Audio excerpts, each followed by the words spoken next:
The emergency lights bathed the Galactic Coalition's command center in pulsing crimson as High Commander Zix Trail slammed his chitinous appendage against the holographic display. The impact sent ripples through the three-dimensional star chart, distorting the small blue planet at its center momentarily before the image stabilized again. 17 vessels. Zix Trail's voice reverberated through the chamber, his mandibles kicking in agitation. 17 of our most advanced reconnaissance ships vanished without a trace near that insignificant blue planet. The 7 species represented at the Emergency Council meeting exchanged troubled glances. The luminary ambassador's bioluminescent patterns flickered with anxiety, casting eerie patterns on the polished obsidian walls. The SETI representative's neural tendrils coiled tightly against her skull, a sure sign of deep concern among her kind. Perhaps a natural phenomenon, suggested Vex Moran, the Aquilian science director. His gelatinous form rippled as he spoke, the words emerging from a specialized speech orifice near what approximated a head. A previously undetected solar anomaly or quantum disturbance. Zix Trail's compound eyes swiveled toward the scientist.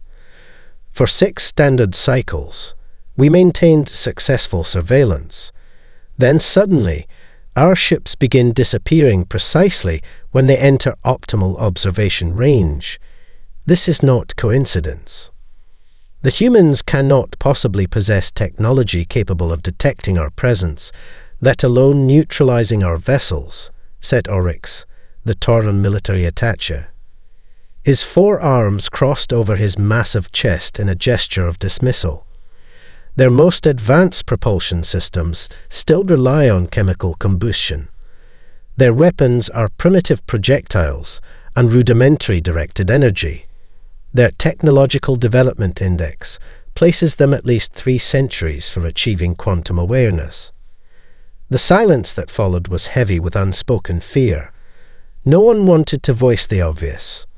Nothing in known space should be capable of neutralizing their technology so completely. No debris, no distress signals, no explanation, just 17 crews gone. Nelara, chief xenobiologist for the Coalition, stepped forward. Unlike her SETI companions, her neural tendrils remained loose and flowing, a deliberate control that had earned her a reputation for remarkable composure. Perhaps we are approaching this problem incorrectly, she said, her melodious voice cutting through the tension. We continue to assess humans by our own developmental metrics. Yet every species follows unique evolutionary paths.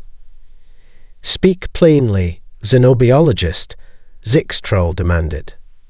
The most recent vessel to vanish, the Observer 9, transmitted standard data until precisely 26 microcycles before communication ceased, Nelara said, manipulating the holographic display to show the final telemetry. No distress signals, no system failures, no indication of attack. One moment they existed, the next. They didn't, completed Zix Trail. That suggests either a technology so advanced we cannot detect its operation, or... Nelara paused, her tendrils curling slightly at the tips. Or what? Prompted the luminary ambassador, her skin flashing patterns of urgency. All the humans have discovered something fundamental that we have overlooked, Nelara finished quietly. The council chamber erupted in overlapping vocalizations, each species expressing disbelief in their own manner.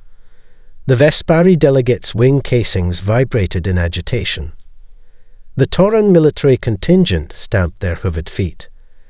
The Aquilian representatives' bodies rippled with chromatic waves of dismissal.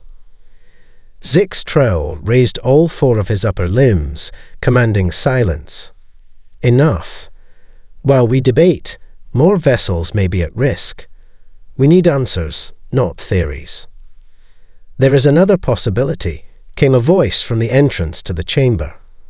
All eyes turned to see Ket Ra, a disgraced xenanthropologist whose presence at Coalition headquarters was unexpected and unwelcome. "You were not summoned to this council," Zixtrail said coldly.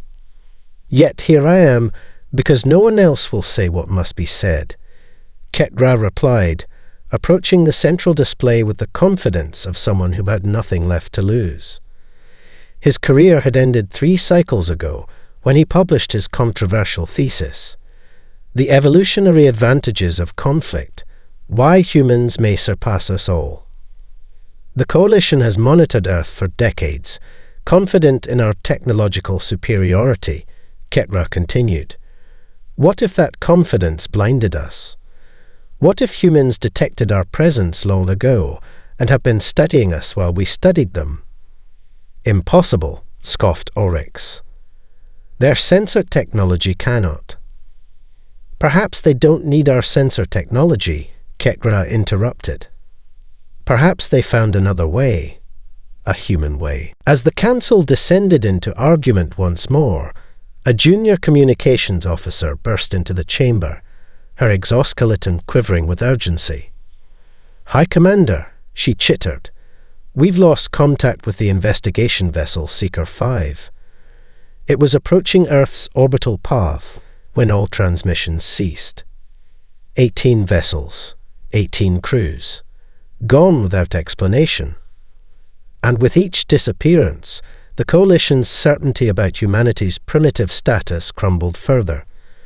You've been selected because you're the best in your fields, and because you're disposable if things go wrong."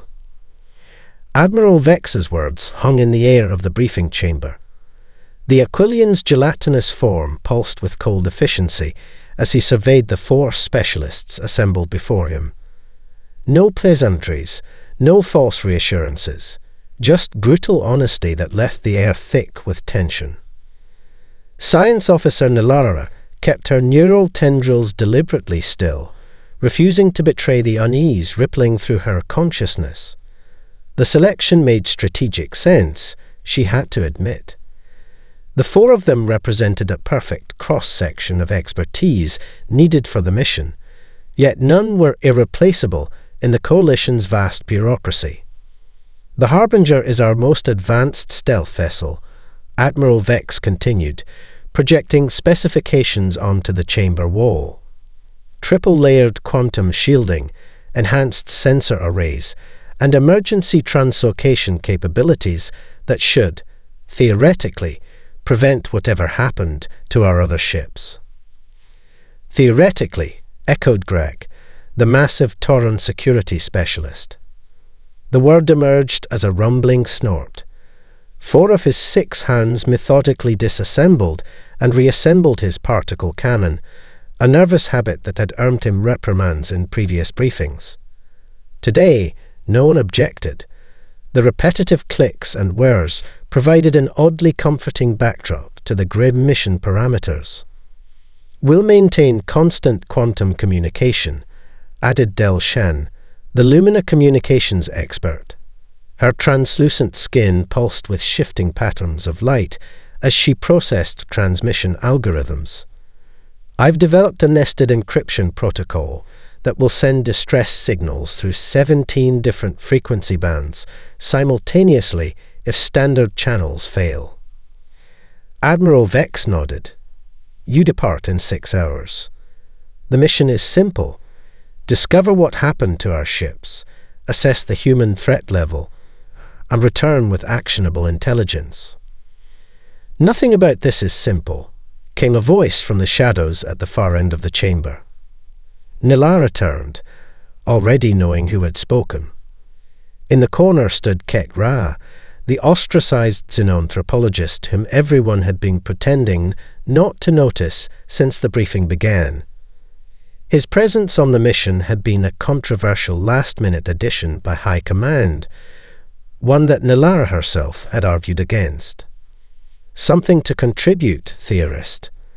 Admiral Vex's tone made the title sound like an insult. Ket Ra stepped forward, his posture displaying none of the deference expected in coalition military settings. "You're sending a team to investigate a species that has potentially neutralized 17 of our vessels, yet you're briefing them as if this is a standard reconnaissance mission. What would you suggest?" Vex's body rippled with barely contained irritation. "That we acknowledge we know nothing," Kekra replied. "My research suggests that humans evolved under conditions that make them fundamentally different from any species in the coalition. Their planet's high gravity, extreme climate variations, and unusual radiation levels produced physiological adaptations, yes, but more importantly, psychological ones." Grak snorted again, all 6 hands momentarily stilling. "We've heard your theories before. Humans are special because they fight each other. Revolutionary." The sarcasm in his voice needed no translation. "Not because they fight," Ketra corrected, unfazed. "Because of how they fight, how they think. Every coalition species evolved through specialization, becoming the best at one thing. Vespari with their hive coordination, Ceti with their analytical processing, Taurans with their physical dominance. And humans?" Nilara found herself asking, despite her resistance to Kekra's controversial ideas. "Humans specialize in not specializing," he answered. "They're adaptability experts. Their evolutionary advantage isn't any single trait. It's their capacity to observe, incorporate, and improve upon the traits of others." An uncomfortable silence followed. Nilara studied her unlikely teammates more carefully. Grak had resumed his nervous weapon maintenance, but his primary eyes remained fixed on Kekra. Del Shen hovered slightly above the floor, her luminescent patterns cycling through analytical sequences faster than most species could perceive. And Kekra stood apart, the weight of academic exile visible in his stance, yet somehow overshadowed by an unsettling confidence. "Your theories are noted," Admiral Vex finally said, his dismissive tone returning. "But regardless of human psychological peculiarities, this mission has parameters. You will observe. You will report. You will not engage unless absolutely necessary." As the briefing concluded and the team dispersed to prepare, Nilara found herself lingering in the chamber. The image of Earth rotated slowly on the display, a swirl of blue, white, and green that looked deceptively peaceful for a distance. "It's beautiful, isn't it?" Ketra had remained behind as well, his voice startling her. Nilara kept her face impassive. "Beauty is irrelevant to our mission." "On the contrary," he said quietly, "understanding what humans find beautiful might be the key to understanding how they think. And we'll need that understanding if we hope to return when 18 other crews did not." Nilara left without responding, but a troubling thought followed her. What if bringing the one person who respected humans to investigate their potential threat wasn't High Command's mistake, but their only hope for success? The Harbinger emerged from quantum transit at the edge of Earth's solar system, its advanced stealth systems immediately engaging to render it invisible to primitive human detection methods. At least that was the theory. Nilara gazed at the view screen displaying the third planet, a swirling blue-white marble suspended in the blackness of space. The ship maintained a higher orbit than previous vessels had used, a precaution that Science Officer Nilara had insisted upon despite Grak's dismissive snorts.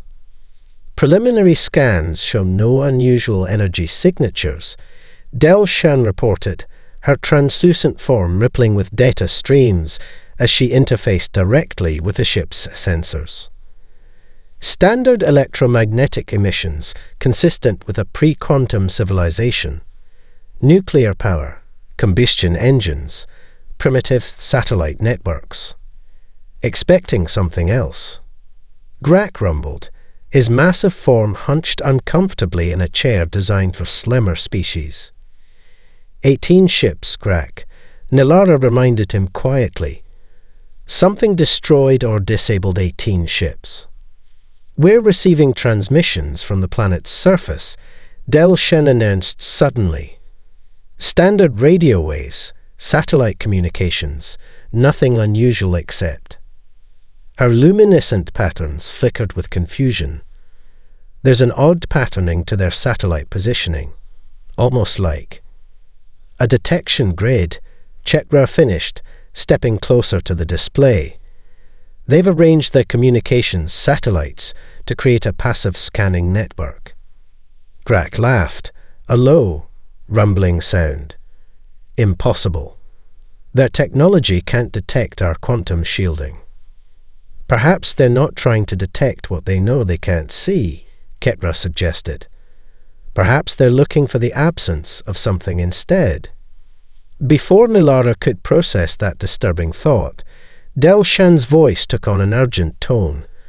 Movement detected. A human spacecraft has changed course and appears to be heading in our general direction. The view screen shifted to show a small craft, primitive by coalition standards. Its ungainly form bristled with what appeared to be scientific instruments rather than weapons. Solar panels extended like metallic wings, reflecting the distant sun. That's impossible, Grak muttered, all 6 of his hands instinctively checking weapon systems. They can't possibly detect us. Yet they're coming straight toward us, Nilara observed, her neural tendrils coiling tightly with tension. I'm detecting unusual radiation from their craft, Del Shan reported. Nothing in our database matches the signature. Nilara made a decision. Deploy communication buoys. If they've detected us somehow, perhaps direct contact is inevitable. Let's control the circumstances. The ship released a series of small spherical devices that spread out in a predetermined pattern around the Harbinger, designed to facilitate first contact protocols if necessary while keeping the main vessel at a safe distance. That's not in mission parameters, Grak objected. Neither was being detected, Nilara countered. They watched in tense silence as the human craft adjusted course again, moving with unexpected precision directly toward one of the communication buoys. That's impossible, Del Shan whispered, her normally melodious voice strangled with disbelief. The human vessel executed another maneuver that defied their tactical predictions, moving to intercept another buoy with pinpoint accuracy. Activate defensive countermeasures, Grak ordered, but Nilara raised a hand to stop him. Wait, they're not attacking. They're investigating. The view screen zoomed in on the human craft as it approached the closest buoy. A small hatch opened in the human vessel's side, and a mechanical arm extended toward the coalition technology. They're scanning it, Del Shan reported, her form pulsing with rapid data calculations. Using. I don't understand. The energy signature is like nothing in our. The buoy suddenly went dark, its quantum link to the Harbinger severed. They disabled it, Grak growled, reaching for weapon controls. No, Ketra said, his voice unnervingly calm. They didn't disable it. They figured out how it works. One by one, the communication buoys went dark, each precise intervention showcasing an understanding of coalition technology that humans shouldn't possess. With each lost connection, the tension on the bridge increased exponentially. Return to quantum transit, Nilara ordered. We need to report this immediately. Del Shan moved to execute the command, but her pattern suddenly flashed with alarm. Drive systems are not responding. Something is interfering with the quantum initiators. Nilara felt a cold dread spreading through her consciousness as warning indicators flashed across every display. Systems throughout the ship flickered and failed in a cascading pattern that suggested not random malfunction, but deliberate, precise intervention. How is this possible? Grak demanded, his voice losing its characteristic confidence. They're using chemical rockets and radio waves. No, Ketra said softly. That's just what they want us to believe. Through the view screen, they watched as the human craft approached, now joined by two others that had appeared from behind Earth's moon. As emergency stasis protocols activated automatically to preserve the crew, Nilara's last conscious image was of a human in a simple spacesuit, using maneuvering thrusters to approach their viewport. The human pressed a gloved hand against the transparent barrier, helmet tilted slightly to one side. The human's expression wasn't triumphant or aggressive. It was curious, examining the aliens as they slipped into enforced hibernation. Somehow, that simple human curiosity was more terrifying than any declaration of war could have been. Nilara awakened to a sensation she had never experienced before, disorientation. For a Ceti, whose neural architecture processed information with mathematical precision, the foggy disconnect between thought and awareness was not merely uncomfortable, it was terrifying. She found herself in a pristine white room that hummed with unfamiliar energy signatures. The ambient temperature was calibrated precisely to Ceti comfort ranges. The atmospheric composition had been adjusted to match Coalition standard breathing mixtures.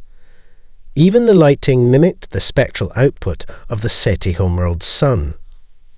Someone had studied her species with alarming thoroughness. "Good morning, Science Officer Nilara," said a voice in nearly perfect galactic standard, with only the slightest accent on the tonal inflections.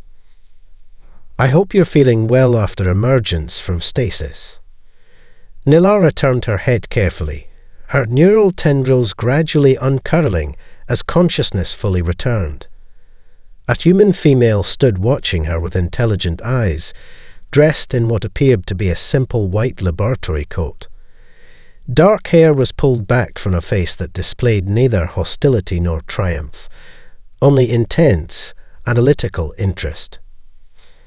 "I'm Dr. Eleanor Hayes, Chief Stenobiologist for the Extraterrestrial Defense Initiative," the human continued, holding up a small device that Nilara recognized with shock as a modified version of Coalition translation technology. "You're safe, though I understand if you don't believe me." Nilara's training took over, pushing aside the disorientation. "Where are my companions?" "Recovering in environments suitable for their respective physiologies," Dr. Hayes replied. "The Tauran stasis cycle completed first. They are remarkably resilient. Your Lumina colleague required additional time. Their photosynthetic processes were disrupted by the stasis field." "And Ketra," something flickered across the human's face. Recognition, perhaps. "The xenanthropologist is already awake. He's been quite cooperative." Nilara wasn't surprised. Ketra had spent his career arguing that humans were underestimated. Finding himself captured by them would feel like vindication. "How did you detect our ship?"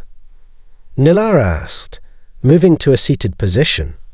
"Our stealth technology is beyond anything your civilization should possess." Dr. Hayes smiled, a curious expression that Nilara had studied in xenobiology texts, but never witnessed firsthand. "We've been expecting visitors like you for decades. The others thought I was paranoid until your ship started appearing in our orbit." The human approached a wall that transformed into a display screen at her touch. Images appeared of what Nilara recognized with shock as Coalition vessels, dozens of them intact, housed in massive underground facilities. "We detected your first surveillance ship 34 Earth years ago," Dr. Hayes explained, her voice matter of fact. "Not the ship itself, of course. We detected its shadow." Shadow. Nilara's neural tendrils coiled in confusion. Your quantum stealth technology creates a perfect void in certain radiation fields. Too perfect. Nature doesn't create absolute nulls. When our scientists noticed mathematically perfect absences moving through our detection grids, we knew something was there. As Nilara's translator struggled with human idioms, Dr. Hayes revealed this shocking truth. Earth's nations had united in secret after detecting the first coalition vessels. Instead of announcing their discovery to the world or trying to communicate, they methodically developed the means to capture alien ships intact. We figured anyone watching us without introducing themselves probably didn't have our best interests at heart. Hayes explained with unsettling calm. So we decided to level the playing field. 18 ships, Nilara said quietly. 18 crews. All safe, Dr. Hayes assured her. Some chose to cooperate, like your colleague Kekra. Others remained in voluntary stasis. We respected their choice. Nilara studied the human with new understanding. Their intelligence had been severely underestimated by coalition reports. Their technological capabilities had been dismissed based on surface observations.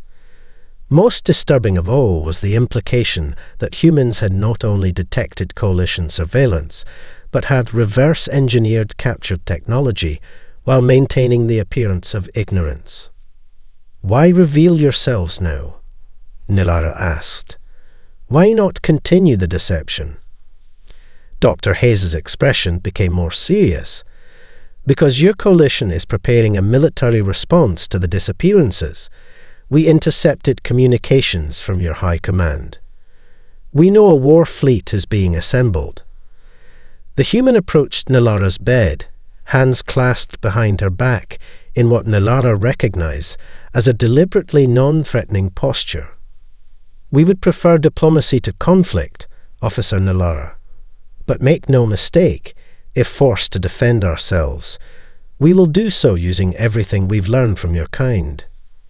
The implied threat was delivered without emotion, which somehow made it more effective. Nilara felt a new sensation emerging through her consciousness, respect mingled with apprehension. "I would like to see my companions," she said finally.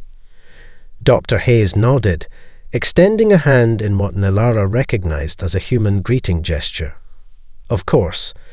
And then perhaps you'd like to see what else we've learned during your long absence." General Chen led the aliens through a massive underground facility that stretched for kilometers beneath the Wyoming plains. The stark utilitarian architecture contrasted sharply with the coalition's flowing, organic designs, yet Nilara couldn't help but admire its brutal efficiency. Every square meter served a purpose. "Your coalition has been rather generous with technology donations," Chen remarked dryly as they passed through heavy security barriers. His posture was military precise, hands clasped behind his back as he walked.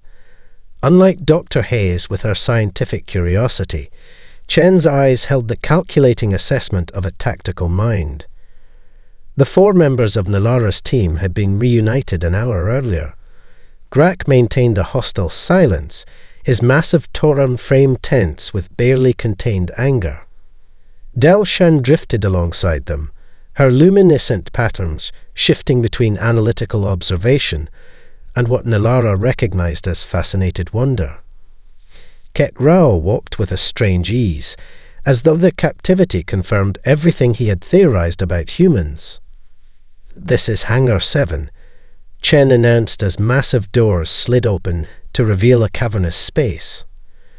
Nilara's neural tendrils went rigid with shock. Before them lay the dissected hull of a coalition reconnaissance vessel, systematically dismantled into component systems.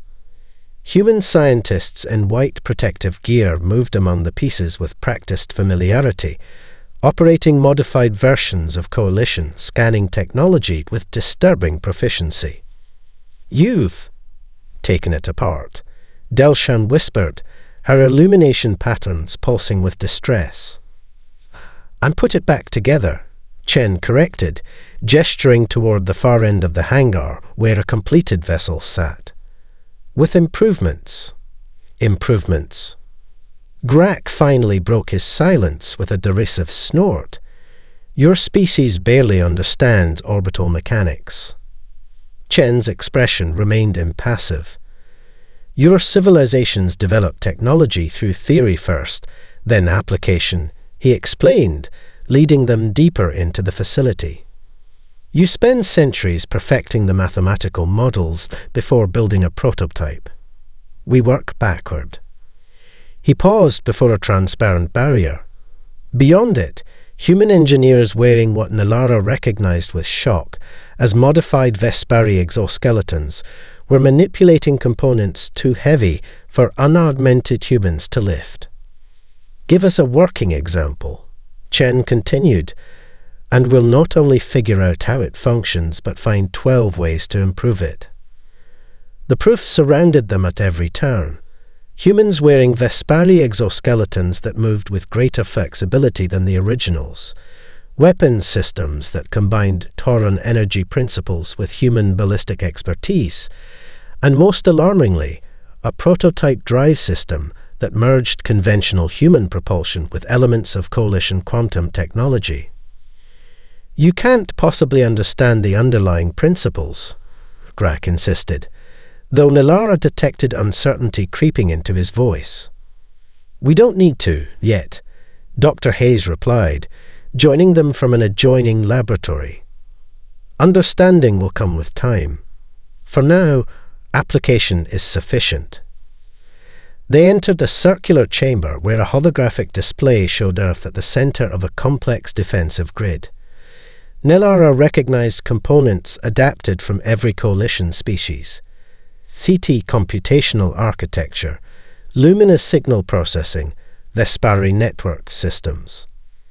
Evolution shaped us differently, Dr. Hayes explained, noticing Ketra's knowing expression. While your species perfected specific adaptations, we became adaptation specialists. Not particularly exceptional at anything, but remarkably good at learning from everyone else's specialties. Thieves, Grak muttered. Survivors, Chen corrected without heat. Your coalition spent millennia evolving in environments that rewarded specialization. Earth forced us to adapt constantly to changing conditions. Dr. Hayes gestured toward DNA helices rotating above a research station. Our genetic diversity exceeds that of any coalition species. Our brains form neural pathways more readily. We don't excel at specific tasks because we evolved to excel at learning itself. I tried to explain this to the coalition, Ketra said quietly. That humans might represent a different kind of intelligence, adaptable rather than specialized. Nilara moved closer to a display showing a human technological timeline. What she saw sent chills through her neural network. The progression was not gradual but exponential, with quantum leaps that coincided precisely with the capture of each coalition vessel. You've compressed centuries of development into decades, she whispered. And we're just getting started, Dr. Hayes replied. We didn't choose this situation, Officer Nilara. Your people came to our world uninvited. You watched us without consent, but we're making the best of the opportunity you provided. The coalition will not tolerate this, Grak warned. When they discover what you've done. They already suspect, Chen interrupted, activating another display showing coalition fleet movements. And they're coming to investigate. The question is whether you will help us establish peaceful contact, or whether you prefer to watch your people make a devastating miscalculation. The implication hung heavily in the room. These humans, with their cobbled-together understanding of coalition technology, genuinely believed they could stand against the most advanced civilization in the known galaxy. The truly unsettling part was that Nilara was beginning to believe it too. High Commander Zixtrail stood before the assembled war council, his chitinous exoskeleton gleaming under the chamber's harsh lighting. The holographic display showed 47 coalition battleships emerging from quantum space at the edge of the solar system, their formation precise and threatening. The investigative team has failed to report. Zix announced, mandibles clicking with agitation. We must assume the humans have captured or destroyed them, as they did with our previous vessels. Fleet Admiral Ormtal, Supreme Commander of the Coalition forces, stepped forward. The ancient Torum's 4 arms were adorned with ceremonial battle markings that chronicled 3 centuries of military service. The fleet will establish a containment perimeter around the 3rd planet. Ormtal stated, voice resonating with authority. We will demand the return of our personnel and technology. If the humans refuse or resist, we will escalate appropriately. No one asked what appropriately meant. The Coalition had protocols for dealing with potentially hostile civilizations, especially those who had acquired technology beyond their development stage. Those protocols rarely ended well for the Umber species. Meanwhile, in the command center of Earth's extraterrestrial defense initiative, Nilara watched humans react with practiced efficiency rather than panic. Technicians monitored display screens showing the approaching Coalition fleet, their expressions focused rather than fearful.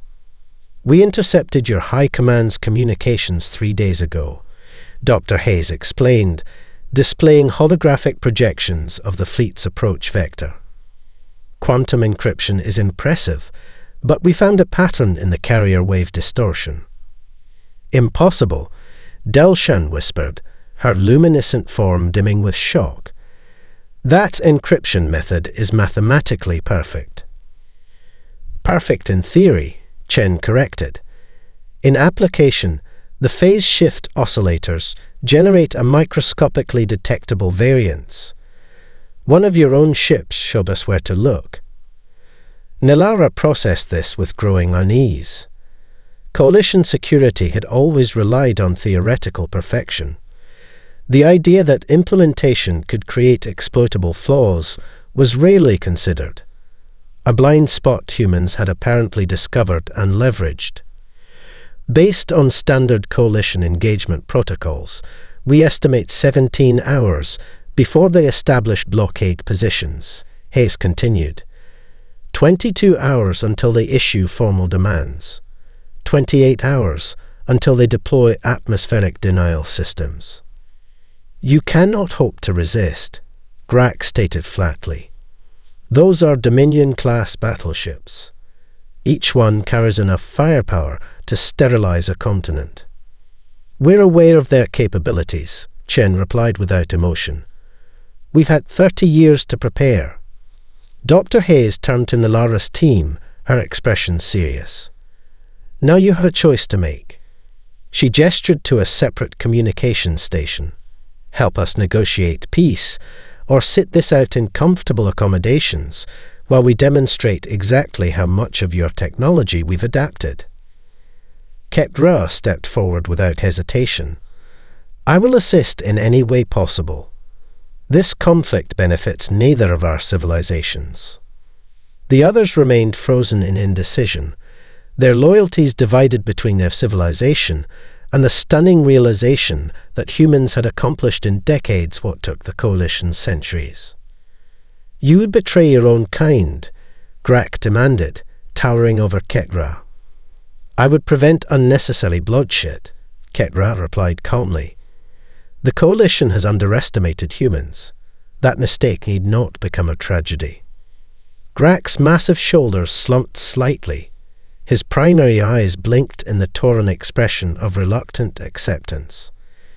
You captured 17 ships without destroying them or killing crews, he finally said, addressing General Chen. That shows restraint I didn't think humans capable of. Perhaps we should extend the same courtesy. Delshan's form brightened slightly. I will assist with communications protocols. There may be, cultural nuances that would benefit from translation. All eyes turned to Nilara. As the mission's commander, her decision carried weight. "The Coalition comes seeking answers," she said finally. "We should provide them, all of them, before irreversible actions are taken." Dr. Hayes nodded, relief briefly visible in her expression. "We have a plan, but it will require coordination with your people." She activated a display showing a squadron of unusual vessels, clearly human-built but incorporating unmistakable elements of Coalition design. "These are our solar sentinels," Chen explained. "Hybrid vessels combining our maneuverability with adaptations of your quantum technology. Your first official contact with humanity doesn't need to be a battle," Hayes added. "But if it must be, we want your leadership to understand exactly what they're facing." Nilara studied the human ships with a mixture of scientific fascination and existential dread. In all Coalition history, no species had ever adapted their technology so quickly or so effectively. "Contact my superiors," she said finally. "I will speak with High Commander Zixtrail directly." As humans rushed to establish the communication link, Nilara exchanged glances with Ketra. His expression held no triumph, only grim validation of theories that had once cost him his reputation. The Coalition had always believed evolution followed a single upward path, with their civilization at its pinnacle. Now they faced a species that had taken a different evolutionary route entirely, and the consequences of that meeting would reshape the galaxy forever. Fleet Admiral Orntal's massive form loomed over the tactical display aboard the Coalition flagship Indomitable. The holographic representation of Earth rotated slowly, surrounded by a web of projected deployment positions for the 47 warships under his command. "Suboptimal," he rumbled, forearms crossing in disapproval. "Their satellite network is more extensive than our intelligence suggested." Tactical Officer Vexilor manipulated the display, highlighting clusters of human satellites. "Primitive technology, Admiral. Communication relays, weather monitoring, rudimentary navigation systems. Nothing that poses a threat to our vessels." 19 ships disappeared near this primitive world, Orntal reminded him. "Assume nothing." A communication officer approached with uncharacteristic urgency. "Admiral, we're receiving a transmission on a secure Coalition frequency. It's Science Officer Nilara from the missing investigation team." The bridge fell silent. Orntal's primary eyes narrowed. "Verify identity markers." "Confirmed, sir. Quantum signature matches her personal encryption key." "On screen," Orntal ordered. The holographic display shifted to show Nilara, her neural tendrils flowing freely in the way of Cite, who were not under duress. Behind her stood the other missing team members, and several unfamiliar bipedal figures that could only be humans. "Fleet Admiral," Nilara began formally. "I am transmitting from Earth's primary defense facility. My team and I are unharmed, as are the crews of all previously missing vessels." Orntal's secondary eyes blinked rapidly, processing this unexpected information. "Explain your situation, Science Officer." "The humans detected our surveillance 34 years ago, Admiral. They'd been studying us as we studied them. They developed methods to capture our ships intact, specifically to avoid casualties." "Are you speaking freely, Nilara?" Orntal asked carefully, searching for signs of coercion. "I am, Admiral. And I strongly advise against hostile action. The humans wish to establish diplomatic relations, but they are prepared to defend themselves if necessary." Orntal made a dismissive gesture. "Their technological level poses no threat to this fleet." "With respect, Admiral," Nilara countered, "their technological level is not what you believe it to be." Before Ormtal could respond, the tactical display erupted with warning indicators. Multiple objects approaching at high velocity. Vexlor announced, his gelatinous form rippling with alarm, emerging from behind the planet's natural satellite. From the command center beneath Wyoming, Dr. Hayes watched the deployment of the Solar Sentinels with controlled tension. 8 sleek vessels accelerated from their lunar hiding places, their hybrid drives leaving distinctive energy signatures that she knew would confound Coalition sensors. Solar Sentinels have achieved optimal dispersal pattern, reported a technician. All systems nominal. Coalition fleet has detected their approach. Open a direct channel to the Coalition flagship, Hayes instructed. Let's make sure they understand exactly what they're seeing. Beside her, Nelara and her team watched the tactical display with expressions ranging from shock to reluctant admiration. The human vessels executed a series of maneuvers that demonstrated complete knowledge of Coalition blind spots and tactical vulnerabilities, each ship positioning itself near a key Coalition vessel with surgical precision. Those are navigation patterns from the SETI tactical manual, Nelara observed quietly, combined with acceleration profiles that should be impossible with human technology. Hybrid technology, Chen corrected. Neither fully yours nor fully ours, but something new entirely. Aboard the Indomitable, chaos reigned as sensors struggled to classify the approaching vessels. 8 craft of unknown configuration, Vexlor reported. They're using our own stealth gaps against us, Admiral. 3 have positioned themselves within our defensive perimeter already. Impossible, Ormtal growled. Deploy countermeasures and prepare weapon systems. Sir, the vessels are powering down their offensive capabilities, a weapons officer announced with confusion. The human ships had surrounded key vessels in the fleet, then deliberately powered down their weapons systems in a dramatic display of confidence. The Coalition command received a simultaneous transmission in perfect Coalition standard. We could have followed your example and taken your ships. Instead, we choose conversation. At that exact moment, Ormtal's personal communication device activated. High Commander Zix Trail's voice carried unmistakable urgency. Stand down offensive preparations, Admiral. We are receiving unexpected data packages from our missing teams. Throughout the Coalition fleet, command officers viewed reports from the supposedly missing crews. The aliens explained humanity's defensive posture and remarkable adaptive capabilities, with Kepdra providing cultural context that transformed the narrative from one of threat to one of potential alliance. As Ormtal processed these developments, his tactical display showed a direct communication request from the largest human vessel. When he reluctantly accepted, Dr. Hayes' face appeared on his screen. Your reconnaissance awakened a sleeping giant, Admiral, she said without preamble. Now you must decide, will we be your greatest ally or your worst nightmare? The question hung in space between their vessels, a challenge that would determine the future relationship between 2 civilizations that had evolved along very different paths to reach this pivotal moment. 6 months later, the United Earth headquarters in Geneva hosted the first Galactic Coalition Human Cooperative Summit.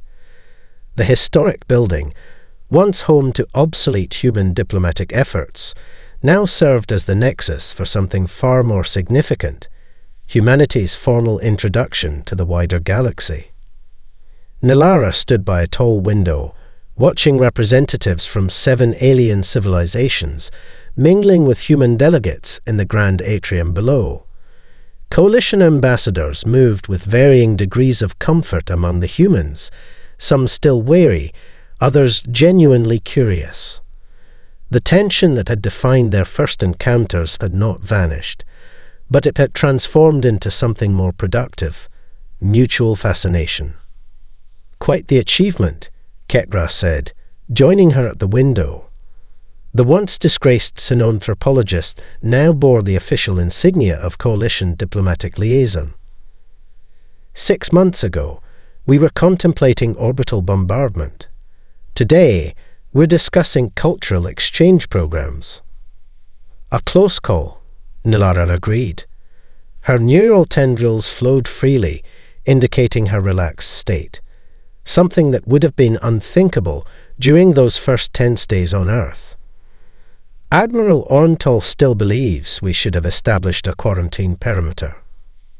Orntal represents the old paradigm, Ketra replied.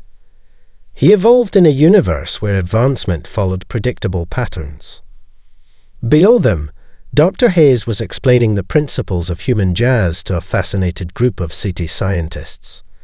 The mathematical minds of Nilara's species struggled visibly with the concept of improvisation. Planned spontaneity seemed like a contradiction in terms. That's humanity in a nutshell, Ketra commented, following her gaze. Structure with unpredictability. Rules designed to be creatively broken. Across the atrium, human engineers collaborated with Vespari technicians around a holographic display of a new spacecraft design. The vessel incorporated the organic, flowing aesthetic of coalition architecture with distinctly human pragmatic modifications. Theoretical elegance tempered by practical application. They learned so quickly, Nilara observed. It took the Seti 4 generations to master quantum field manipulation. The humans adapted it in less than one human lifetime. Because they don't feel constrained by theoretical perfection, Ketra explained. Where we see established boundaries, they see starting points. High Commander Zix Trail approached them, his chitinous exoskeleton gleaming with ceremonial polish. The leader had aged visibly in the months since first contact, the stress of adapting coalition policy to accommodate humans taking its toll. Science officer, he greeted Nilara formally, compound eyes reflecting the gathering below. Your reports were correct. These humans are unprecedented. Not unprecedented, Commander, Nilara corrected gently. Just different. The coalition spent millennia believing evolution had a single upward trajectory, with our civilizations at its pinnacle. Now we understand, evolution doesn't follow a path. It explores possibilities. Zixtral's mandibles clicked in reluctant agreement. Their solar sentinel vessels have already been incorporated into our defensive doctrine. Their medical researchers have proposed solutions to genetic drift issues that have plagued Vespari populations for centuries. And all they asked in return was knowledge, Ketra added. No territory, no resource concessions, just information. For now, Zixtrel cautioned. They remain dangerous. All innovators are dangerous, Nilara replied. That doesn't make them enemies. Their conversation paused as the formal signing ceremony for the Terra Accords began. The document, painstakingly negotiated over 6 months, recognized Earth as a sovereign equal despite its technological youth in some areas. More importantly, it established protocols for technological exchange, cultural contact, and mutual defense. As dignitaries took their positions, a small disturbance rippled through the crowd. A human child, perhaps 5 or 6 years old, had slipped away from her parent and approached High Commander Zix Trail with unrestrained curiosity. Security tensed, but Zix Trail himself made a subtle gesture for them to stand down. The child, unafraid of the imposing alien with his chitinous exoskeleton and intimidating mandibles, presented him with a crudely drawn picture.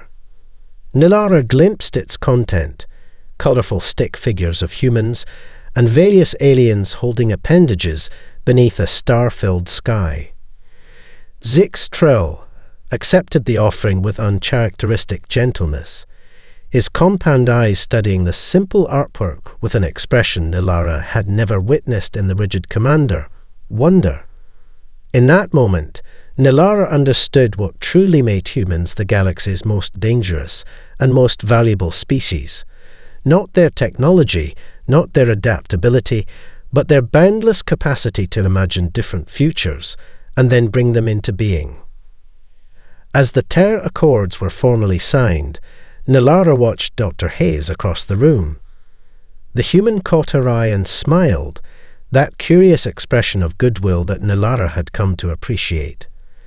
The gesture contained everything that made humans unique: emotional complexity, non-verbal communication, and the simple proposition that differences could be bridges rather than barriers. The galaxy would never be the same. And perhaps, Nilara reflected, that was precisely the point.